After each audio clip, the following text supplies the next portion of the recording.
Bueno, muchísimas gracias a todos. Yo soy Gemma y suelo observar lo que está pasando a mi alrededor y de alguna manera me siento motivada por superar, dando lo mejor de mí misma, los desafíos que voy encontrando en mi camino. Creo que dar es la manera de vivir, con una actitud de aprender todos los días, disfrutando de lo que hago. Trabajo en el área de innovación de Icertis, haciendo temas de Machine Learning y, bueno, aquí podéis encontrar más sobre mí, sobre lo que hago. Soy Gemma, ¿vale? Y hoy soy lo que os separa de la pausa para el café.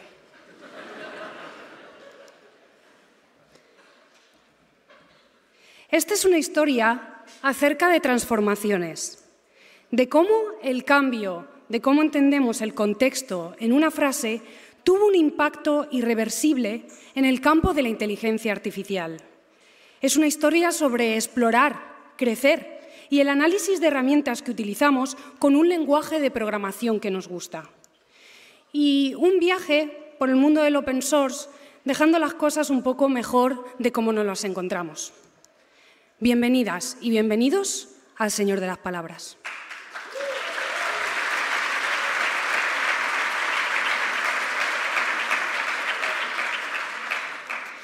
Vamos a empezar hablando de Transformers. Pero, ¿qué es esto? Esto es una arquitectura, un artefacto dentro del campo de la inteligencia artificial que generaliza bien. ¿Y qué hace? En una frase muy sencilla, crea una nueva manera de entender y aprender el contexto en una frase. Hace poco menos de un año, OpenAI lanza ChatGPT, 100 millones de usuarios en menos de 90 días, Internet explorando. Y muchísima atención con respecto a esto. Lo que hay detrás de este acrónimo es Generative Pre-trained Transformers, siendo Transformers la arquitectura que le da forma. Vamos a hablar de Transformers porque supone un punto de inflexión, siendo una arquitectura de carácter general, extremadamente versátil, que supera en su rendimiento y rapidez y predicción en multitud de tareas. Con respecto a la innovación que esto supone, si existe otra razón para hablar de esto, es porque esta arquitectura ha envejecido muy bien. Pero no llega de repente, al menos en investigación. Entonces, lo que pasaba antes es que teníamos diferentes campos de inteligencia artificial y todos diseminados en cada una al lado de sus vastas tierras. Y cada campo usaba sus propias arquitecturas y algoritmos de Machine Learning para resolver sus problemas. En procesamiento natural del lenguaje teníamos arquitecturas de redes neuronales basadas en memoria, en visión teníamos redes convolucionales y modelos sequence-to-sequence en traducción. Entonces, lo que pasó aquí es que conforme fue pasando el tiempo y gracias a una mentalidad de experimentación extrema, los Transformers se introdujeron en cada uno de los campos, mejorando los resultados en cada uno de ellos. Y hoy nos vamos a centrar en el campo de la traducción, donde la arquitectura fue originalmente introducida. Vale, pero ¿qué puedo construir yo sabiendo más sobre cómo funciona esto? Esto es útil en las tareas en las que queramos automatizar la traducción. Tengo un chatbot y quiero que funcione en otro idioma. Quiero internacionalizar el contenido de una web. Incluso facilitar tareas en campos como la localización de videojuegos. Pero, ¿cómo funciona? Primero, y a alto nivel, podemos entender este artefacto como una caja negra que traduce una frase en otra frase que puede o no ser de la misma longitud. Aquí tenemos el input de destroy the ring y la traducimos en destruir el anillo. Cuando bajamos un nivel, encontramos dos submódulos diferentes, el codificador y el decodificador. El codificador transforma el texto en una representación numérica, lo que sería una serie de arrays, ¿vale? Y el decodificador mapea este output, esta representación numérica, en otra frase, que puede o no ser de la misma longitud, es decir, la frase traducida. Esta combinación es lo que entendemos por la estructura encoder-decoder, y la diferencia entre ambos es cómo procesan la información para entender el contexto. Pero si bajamos un nivel más, el codificador incluye lo que llamamos el mecanismo de autoatención, que es uno de los puntos clave para entender esta arquitectura. Esta es la innovación, ¿vale? Esta piecita de aquí es la innovación. Y lo que hace esto es crear vectores de palabras, descompone la frase y hace una serie de magia como multiplicación de matrices que van a ser pasadas a una red neuronal. Si bajamos un nivel más en el decodificador, encontramos también el mecanismo de atención, seguido por otro módulo similar y conectado a una red neuronal, cuyo resultado implica dar un valor a la relación entre palabras. Vale, vamos a hacer un recap de esto. Estamos hablando de que el transformer traduce una frase en otra frase que puede o no ser de la misma longitud. Tenemos una arquitectura conectada a una red neuronal con dos submódulos, el codificador y el decodificador, y el concepto clave del mecanismo de autoatención. Vamos a prestar atención al mecanismo de atención. Es importante que pasemos juntos por el concepto y veamos cómo escala, porque de manera última lo que nos provee esto es de capacidad de foco dentro de la frase para entender el contexto. Conceptualmente, el mecanismo de atención consiste en cambiar la manera en la que vemos, procesamos y de manera última entendemos los elementos de una frase durante el entrenamiento con una red neuronal, con el fin de entender acerca del contexto y su significado. Primero, alto nivel, ¿vale? Entender cómo el concepto. Lo que vamos a hacer es convertir las palabras de la frase en vectores, un array. Operar con estos vectores de manera concreta, para mapear su relación con respecto a otra frase. Lo que nos permite esto es enfocarnos en las palabras importantes para adquirir ese contexto. Entonces, en esta relación se crea un valor que relaciona las palabras. Aquí, la palabra destroy tiene una gran relación con destruir, porque es su traducción, y se mapea con un alto scoring, pero también con el objeto de la destrucción, es decir, con el anillo. Pero el mapeo entre distintas palabras de la frase y la frase traducida no es lo mismo, o sea, no es suficiente, y adquiere un carácter recursivo en la misma frase, es decir, que se aplica también a las palabras de la misma frase. Esto es lo que conocemos como el mecanismo de autoatención, la capacidad no solo de prestar atención y adquirir ese mapeo entre distintas frases, sino también de los elementos de una misma frase. Aquí lo dice Aragón muy bien, ¿no? Que una palabra no solo pertenece a una posición, sino también a la relación con respecto a otras palabras. Esto es lo que hace que las frases se traduzcan con cierto sentido y, en última instancia, modela relaciones de todas las palabras en una frase. Aquí lo que quiero que os quedéis, la idea clave, ¿vale?, es que el mecanismo de atención a alto nivel está hablando de relaciones entre diferentes frases, ¿vale? Destruir el anillo y destroy the ring. Y el mecanismo de autoatención está hablando de esa relación con esa misma frase, es decir, con destroy the ring. Fijémonos en esta frase, porque cuando hacemos esto, ocurre la magia. Frodo is right, Gandalf. Let's go right into Moria.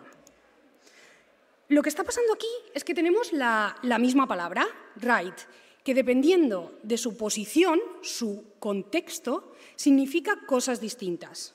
Esto se conoce en lingüística como los homónimos, y gracias al mecanismo de self-attention, de autoatención, el modelo es capaz de entender la diferencia entre los dos rights.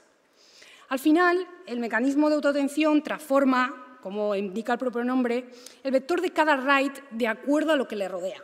Podemos decir que el primer right se frodoiza, ¿vale?, para poder ser correcto, y el segundo se goiza para hablar de esa dirección. Independientemente de lo que os dediquéis, lo que hagáis en vuestro día a día, yo creo que tenemos una cosa más o menos en común, las estructuras de datos. Entonces, lo que hacemos aquí es crear un embedding, ¿vale?, que es un vector por cada palabra, y luego lo descomponemos creando una estructura de diccionario, y mediante multiplicaciones matriciales se calcula, por así decirlo, cuánto esa palabra se asocia con las demás de la frase. ¿Pero creéis que esto es suficiente? Pues no. Tampoco es suficiente, y al final lo que hacemos es repetir la operación multitud de veces para escalar. Y es lo que se conoce como multi-head, esto de crear como varias cabezas, multi-head self-attention, ¿no? Y esto ayuda un poco a la coherencia lingüística, a esas diferencias y a ver la diferencia entre pronombres y nombres por repetirse muchas veces. Vale, hemos visto muchas cosas en muy poco tiempo. Recapitulemos una vez más. Tenemos el mecanismo de atención, en el que asignamos un score a la relación entre las palabras de las frases, de distintas frases, ¿vale? La frase y la frase traducida. Tenemos el mecanismo de self-attention o autoatención, que hace lo mismo, pero con las palabras de la misma frase. Y este multi-head self-attention, que lo que hace es repetir la operación multitud de veces, creando cabezas. Vale, bueno, pues hasta aquí muchas cosas, un mapeo, hemos creado arrays, hemos visto que vamos a asignar un score entre los arrays, pero luego tenemos nuestra caja negra, ¿no? Este artefacto que traduce nuestra frase gracias al mecanismo de atención, entendiendo el contexto. Y es hora de entender que tenemos que construir software con IA, pero que la IA es una pieza dentro del desarrollo de software, ¿no? Los modelos de IA en sí mismos no operan exactamente como el software tradicional. Además, para salir a producción, en IA hay dos procesos diferentes, el entrenamiento, que necesitamos hacer antes, y el proceso de inferencia. ¿Y qué ha pasado también con esta pieza? Pues que necesitamos un pipeline de transformación de datos. Antes y después incluso podemos crear esos tests de datos, que van a acompañar de manera última a este modelo de transformers. Entonces, lo que está pasando es que entrenar modelos de IA desde cero supone tener acceso a costosos recursos que solo están al alcance de unos cuantos. Hay modelos que tienen 70, 180 billones de parámetros. Necesitamos GPUs, TPUs, AMDs, y aparte de las enormes cantidades de datos y datasets. Entonces, vemos un poco esos detalles de entrenamiento que necesitan estos modelos, ¿no? Y lo que está pasando es que estos modelos entrenados con grandes cantidades de datos se están liberando. Y esto transforma y hace accesible el proceso de construir software con IA. Se liberan los modelos y lo que está pasando es que se hace reentrenamiento con nuestros datos en un dominio acotado para mejorar la performance en una tarea concreta. Este proceso se conoce como fine-tuning y es común dentro del procesamiento natural del lenguaje y otras disciplinas, y viene de una disciplina que se llama transfer learning. Entonces, ¿qué hacemos? Podemos transferir parte del razonamiento de todas esas secuencias, todos esos modelos de lenguaje a las tareas específicas que tenemos. Y esto se puede usar para traducción, para generativo, para lo que sea. Entonces, tenemos un modelo entrenado y a partir del mismo volvemos a entrenar con nuestro interés. En este caso, por ejemplo, tenemos un modelo que traduce de un idioma a otro y queremos otro idioma parecido. Y luego tenemos que construir cosas, ¿no? Partiendo de una hipótesis, tenemos que hacernos preguntas de ¿qué vamos a construir? ¿Podemos utilizar el mismo modelo para varios idiomas? O esta pregunta, ¿no? De ¿hay un modelo para traducirlos a todos? Y entonces, siguiendo un poco este modelo mental, elegimos un modelo que ya está preentrenado, sobre el cual vamos a fine-tunear o a reentrenar cosas. Este T5 tiene una estructura de encoder-decoder de estos dos módulos, acordaros, y una de las tareas que soporta es la de traducción. Además, T5 es un término acuñado para describir este modelo que alberga 5 Ts. Text-to-text, transfer, transformer. Y que engloba una descripción sobre el modelo. Text-to-text, para hablar del input y output. Vale, van a ser modelos de texto, ya sea como traducción o generación. Transfer, por transfer learning, esto que hemos visto de fine-tuning is the new training. Y transformer, por esta arquitectura. Entonces, bueno, pues utilizamos este modelo para hacer fine-tuning. Además del modelo, necesitamos un dataset, que en este caso pues hemos elegido el de Opus 100. ¿Por qué? Porque tiene traducción en más de 100 idiomas, que incluyen el inglés, bien sea el lenguaje base o el lenguaje objetivo. Y estamos hablando de 55 millones de pares, ¿vale? Donde tenemos como el lenguaje input, el de entrada, y el de salida. Dentro de los idiomas del dataset de Opus 100 encontramos algunos interesantes. Fijaros en las hermosas y sinuosas formas del guajaratí y georgiano. Admiremos la coherencia estética del hebreo.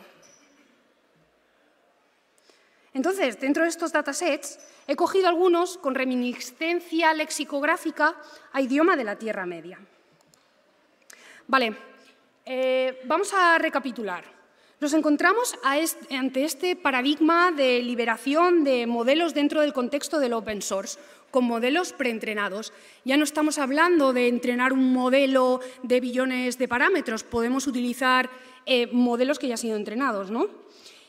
Pero claro, también definir el problema es importante, ¿no? Porque la primera fase para resolver el problema es aprender a formularlo. Estamos hablando de traducción, hemos elegido un modelo que sigue como esta arquitectura y un dataset pues, lo suficientemente robusto para hablar de varios idiomas. Y bueno, pues hemos visto que vamos a utilizar estos modelos preentrenados, hemos hablado de procesos, de fine-tuning, pero luego vamos a hablar un poco de stack, ¿no? De herramientas, de cacharreo, ¿no? De qué me puedo llevar yo aquí con todo esto que me estás contando. Y llegamos a los frameworks. Y para ello, lo que vamos a hacer es usar la librería Transformers de Hugging Face, que nos permite cargar los modelos preentrenados y hacer fine-tuning. Entonces, la librería de Transformers, lo bueno que tiene es que soporta tanto TensorFlow como PyTorch, incluso otros frameworks como JAX o Flux. La librería prepara una serie de clases que a nivel de Python funcionan de manera muy parecida en ambos frameworks de manera semántica, ¿no? Tanto en el parseo de distintos argumentos como en la declaración de clases. Así que, bueno, pues la librería, yo entiendo la librería como más como un wrapper, ¿no? de ambos frameworks. Y lo que hace es darnos, al final, pues, a la gente un poco pues, herramientas para hacer fine-tuning. Y se está convirtiendo un poco en el Rivendell del Machine Learning, hogar de los elfos, donde se cogen fuerzas y se toman decisiones. Vale, ¿qué he hecho? Pues lo que he hecho ha sido como lanzar estos experimentos de traducción con ambos frameworks y ver un poco qué pasa. ¿Cuáles son las similaridades de ambos frameworks? Podríamos decir que a alto nivel ambas son librerías que solucionan problemas de Machine Learning con tres características similares. Primero, ambas usan tensores, que son las unidades del mundo, estructuras de datos multidimensionales a las cuales se procesan operaciones. Por favor, tened en cuenta que estos tensores pueden tener varias dimensiones y en álgebra se conocen como la matriz de matrices, ¿vale? Imaginaros como una matriz que se puede expandir. Y van a ser las bases para construir las operaciones. Por otro lado, ambos frameworks están construyendo un grafo de operaciones.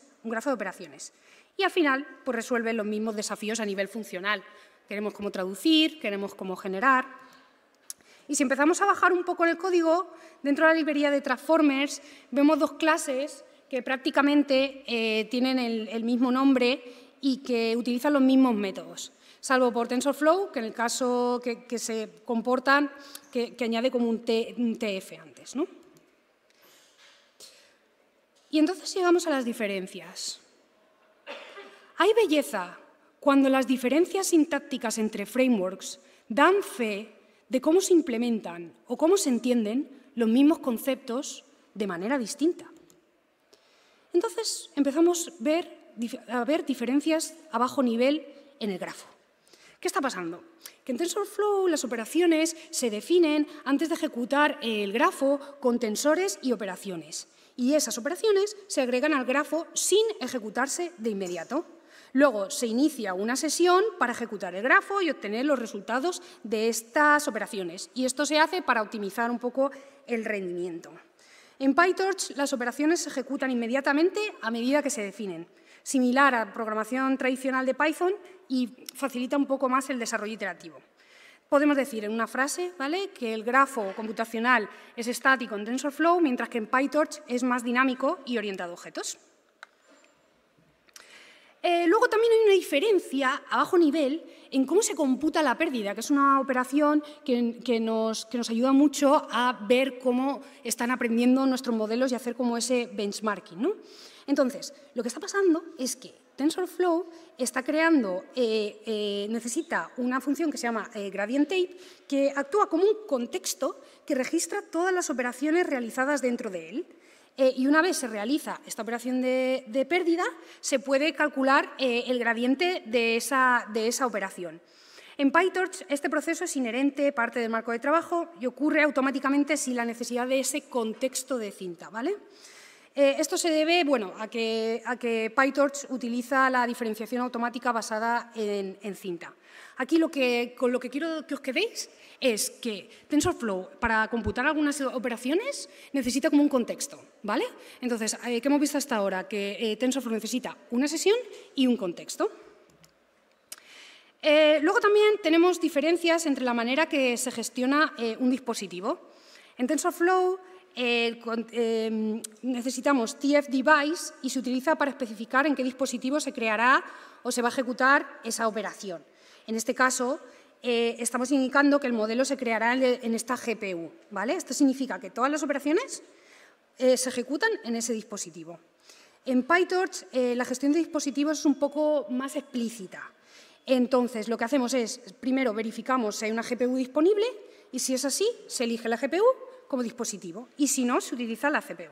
Y luego utilizamos el método toDevice para mover el modelo al dispositivo especificado. En resumen, en TensorFlow utilizamos tf-device, ¿vale?, para indicar el dispositivo, mientras que en PyTorch utilizamos toDevice para mover objetos a un dispositivo específico. Vale, y esto me encanta. Esto habla ya es como un paso como de cómo se optimiza durante el entrenamiento para que no se nos muera el ordenador, ¿no? Y estamos hablando de la administración de memoria en los dispositivos, sobre todo en la GPU. Entonces, PyTorch, lo que me gusta de esto es que PyTorch tiene un sistema nativo de uso incremental de la GPU y además se pueden monitorear con una serie de funciones. Y en TensorFlow funciona un poco más a lo bruto, ¿vale? Se coge como toda la GPU por defecto para explotar los recursos de la memoria, que se puede configurar, pero tiende a tomar más memoria por defecto.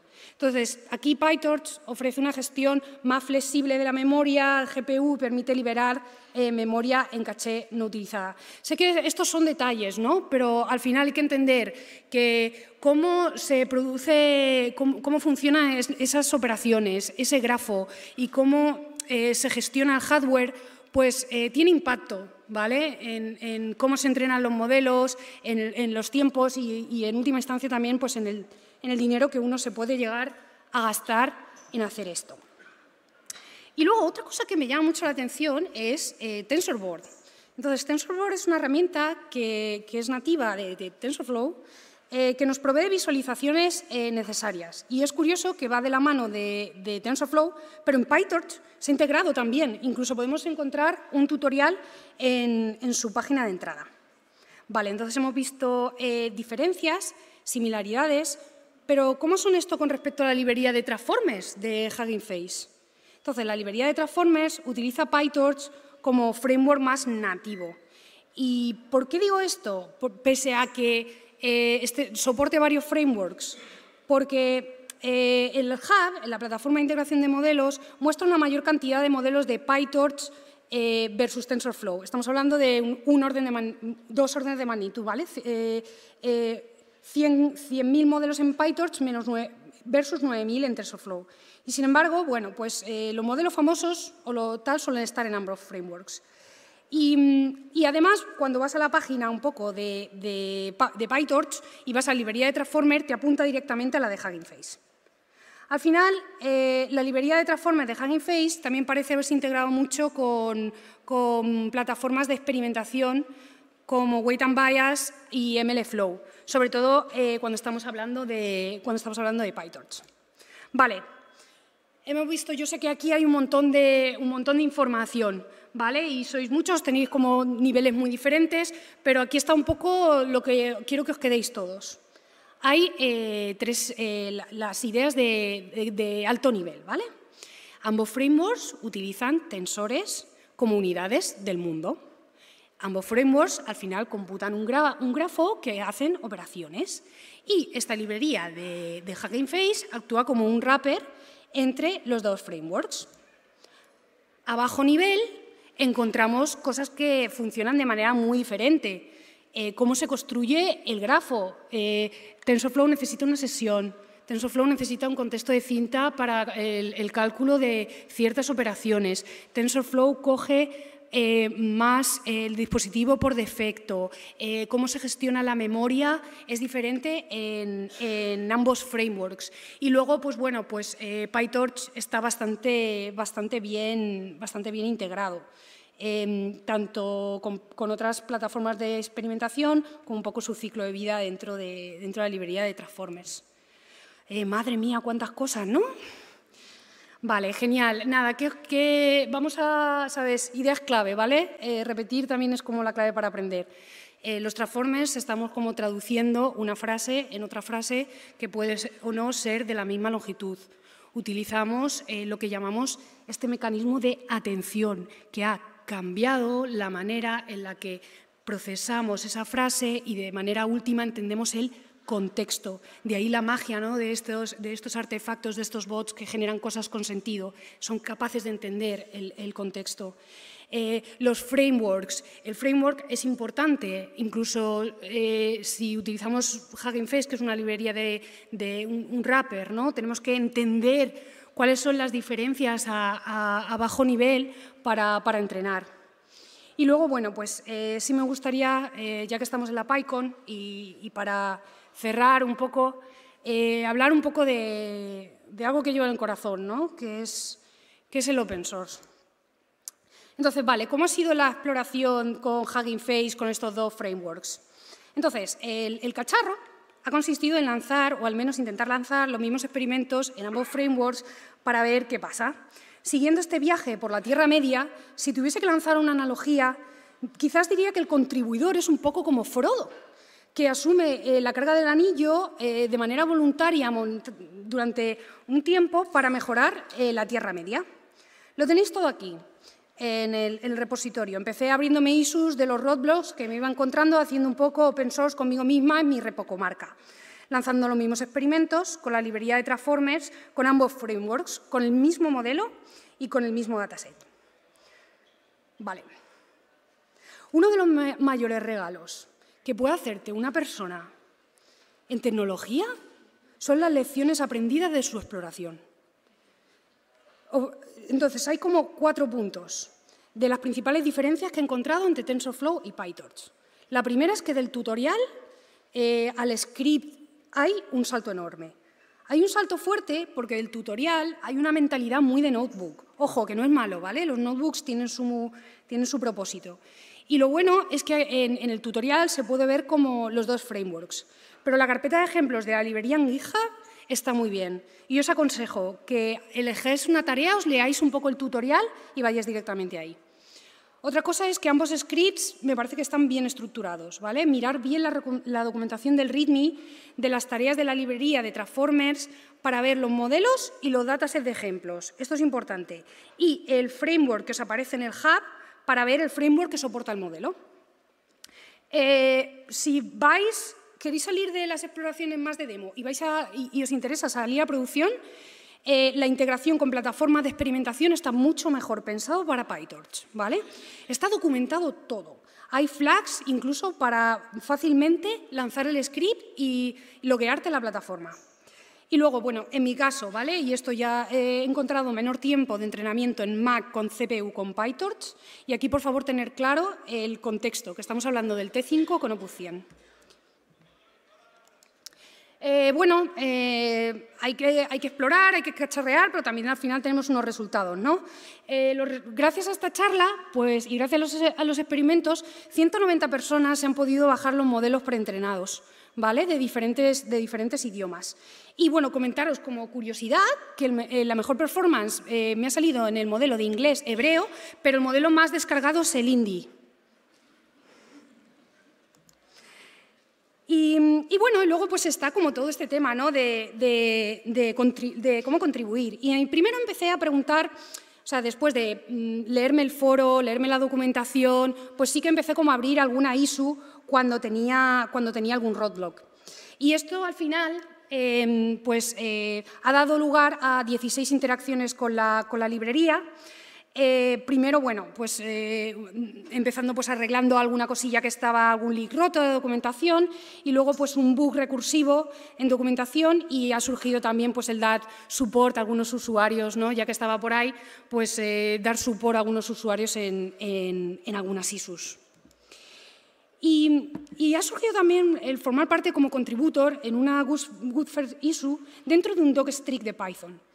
Más allá también del tema de traducción, sino en generación de lenguaje, y en el que he aprendido un montón sobre cómo evoluciona una clase en el open source, porque se hacen clases con una motivación, con un porqué, con un cómo, y luego esas clases van mutando, y ahí está un poco la belleza. Creo que también está bien el hecho de que se incluya un pequeño ejemplo de Python como docstring dentro de la clase para entenderlo, ¿no?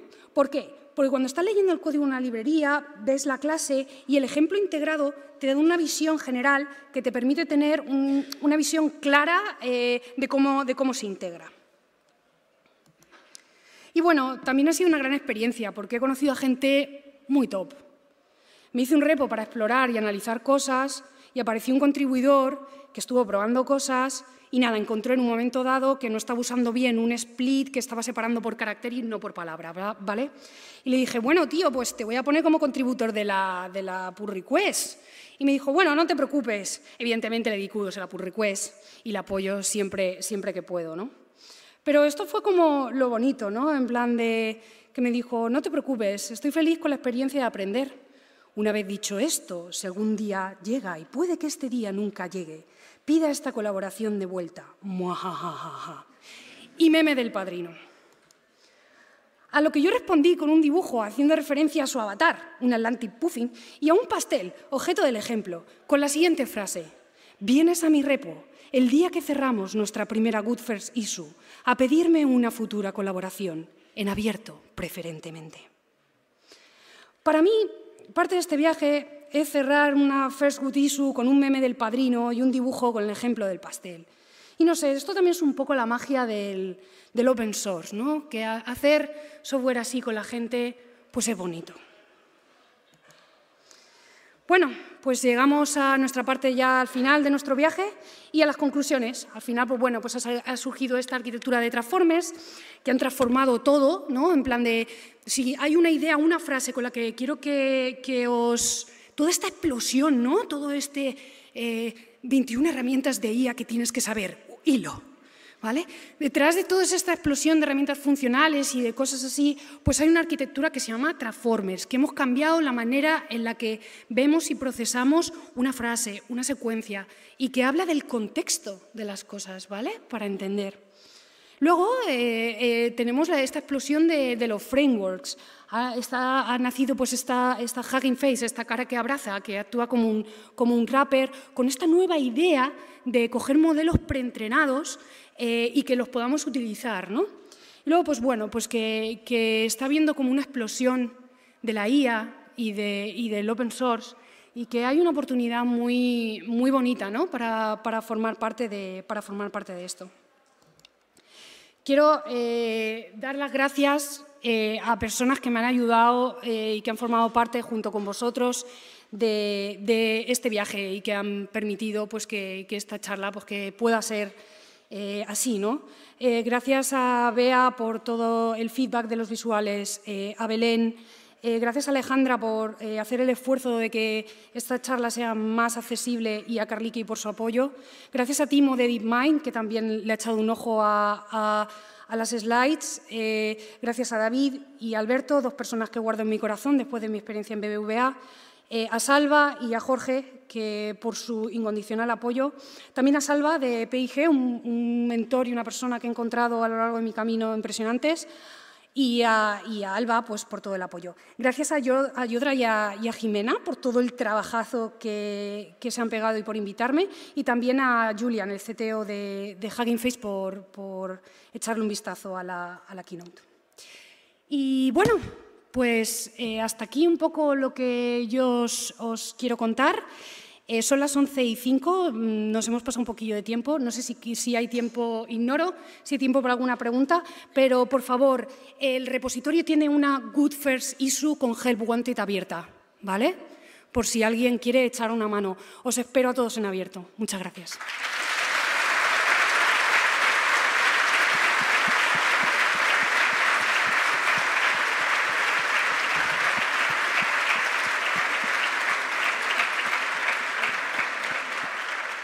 Muchísimas gracias, Gemma. Sí tenemos tiempo, no os preocupéis, vamos con calmita y hueco, ahora nos tomamos el café. Y nada, si empezamos un pelín tarde la siguiente charla, no pasa nada, luego recuperamos. Preguntas para Supergema. ¿Hay por ahí alguna duda? No sé si veo, no veo. Creo que no. Ninguna mano en alto. Mira, hay un par de preguntas por ahí. Espera, no veo nada. Genial, genial. ¿Tenemos otro micro y alguna persona, para alguna voluntaria, porfa, que quiera ir corriendo para allá, por las escaleras? Javi. Gracias. Acércale el micro, porfa.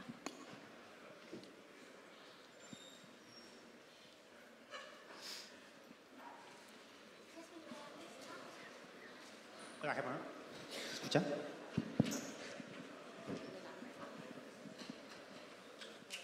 Nada, mi pregunta era que si alguien te preguntase cuál de los dos frameworks recomendarías usar, o bueno, ¿No? Sí.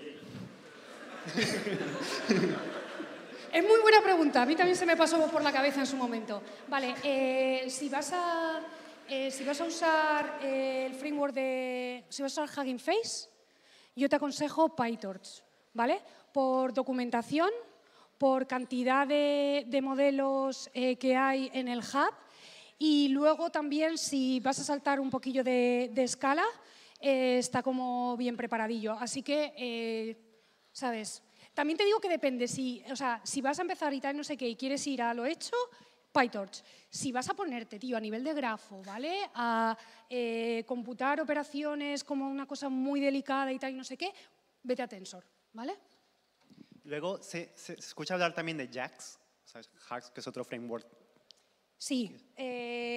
Vale, yo es que como utilizo Python, no conozco muy bien JAX, pero lo que te invito es que si no te importa abrirme una ISO en el repo y vemos la documentación y lo discutimos un poco a bajo nivel, ¿vale? Vale. Muchísimas gracias por tu pregunta.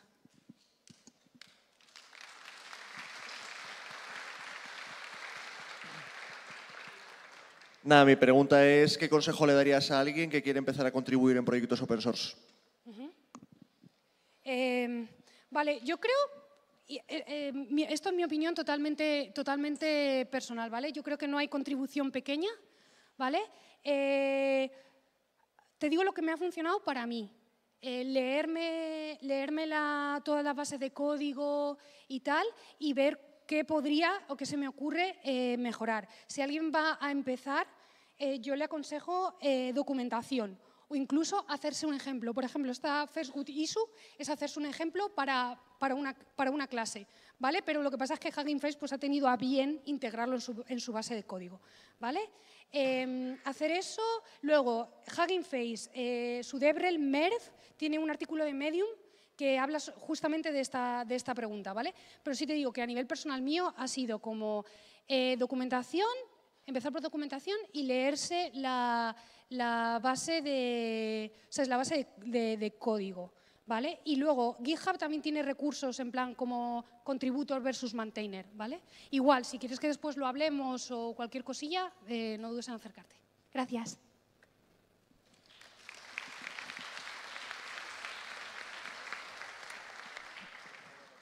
Hola, Gemma.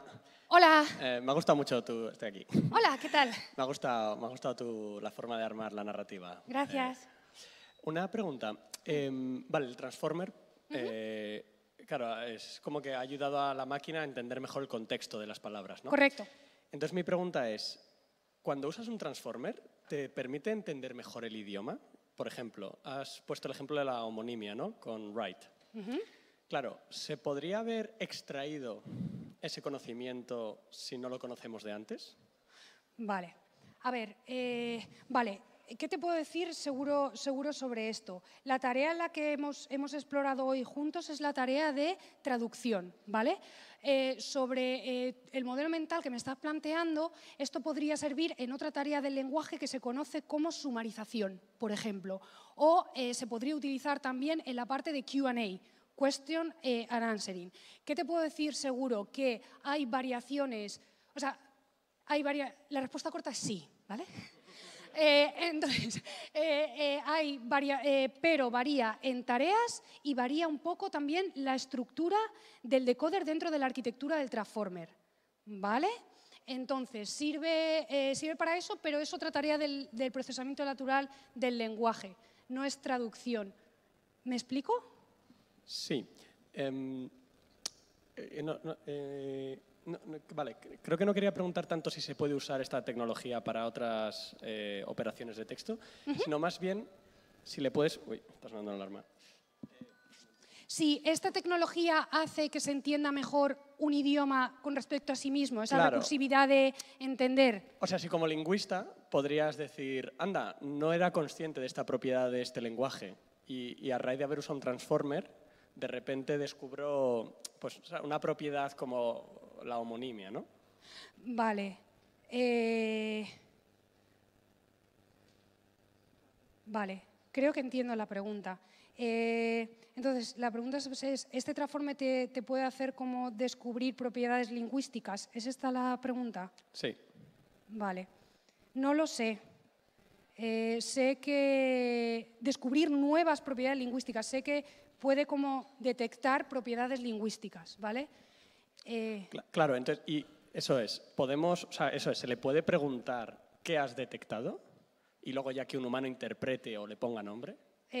Por preguntarlo sí, pero tendríamos que ver que al final por detrás hay multiplicaciones de matrices, no tanto procesamiento natural del lenguaje, no sé si me explico. Sí, vale. ¿Vale?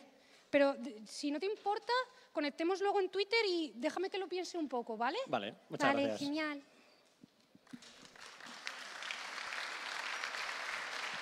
Pues muchísimas gracias, Gemma. Muchas gracias y nada, a disfrutar del café.